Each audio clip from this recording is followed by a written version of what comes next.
বিছানায় শুয়ে থাকা মানুষটির হাতেই হয়েছে দেশের রাষ্ট্রপতি থেকে বহু সাধারণ মানুষের কবর। এখন পর্যন্ত ৩০৫৭টি কবর খুঁড়েছেন তিনি। নিঃস্বার্থভাবে বহু গরিব যাদের দাফন কাফনেরও সাধ্য ছিল না, সেজন্যও করেছেন সহযোগিতা। আর এই কাজে তার সঙ্গে ছিল বাহাদুর নামের পোষা ঘোড়াটি।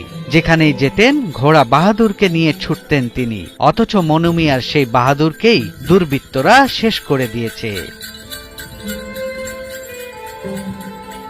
বাহাদুরের এই খবর তাকে এখনো জানানো হয়নি। প্রিয় সঙ্গীর কষ্ট সহ্য করতে পারবেন না হাসপাতালে ভর্তি অসুস্থ মনু মিয়া। শুয়ে গেলে একদিন আমাদের ঘাস কাটতে গোড়ারে থেকে কোনবার ক্ষেতের গুছি লইছে কাটতে, এই গুছি একবার ক্ষেত নেওয়াইছে। আমি হারাম মাল খাই না, আমার গোড়ারও হারাম মাল খাওয়াইতাম না। আর গোড়াটা ডেইলি একটা সাবান আনবো ৬০-৭০ টাকা দিয়া। দেখুন আমি গোড়ারেও তো বালা সাবান দো, আমার তো একদিন সাবান দিলারা। মনু মিয়ার কাছে বাহাদুর এখনো জীবিত। কান্না জড়িত কণ্ঠে বলছেন, বাহাদুর শুধু একটা প্রাণী না, সে জীবনের সঙ্গী। ওর সঙ্গেই আমি প্রতিটি কবরস্থানে গেছি। মার যাই নৌকো দিয়া, আর ৬ মার যাই ওই যে গোড়াটা দিয়ে। এই গোড়াও আমার শোক, এটা যা কথা করে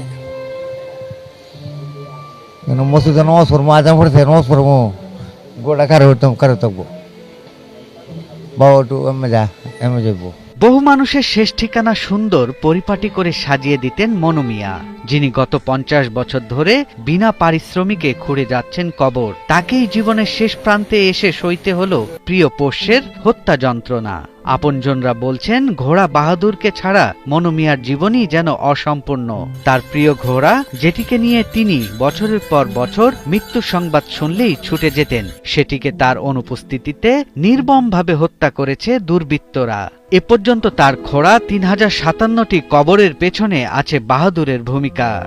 ৩০৭৬ রান আজ পর্যন্ত, ৩০৭৬ রান। ৬ মার যাই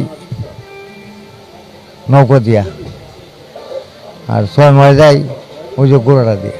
শারীরিক অসুস্থতা নিয়ে ১৪ই মে চিকিৎসার জন্য ভর্তি হন রাজধানীর একটি হাসপাতালে।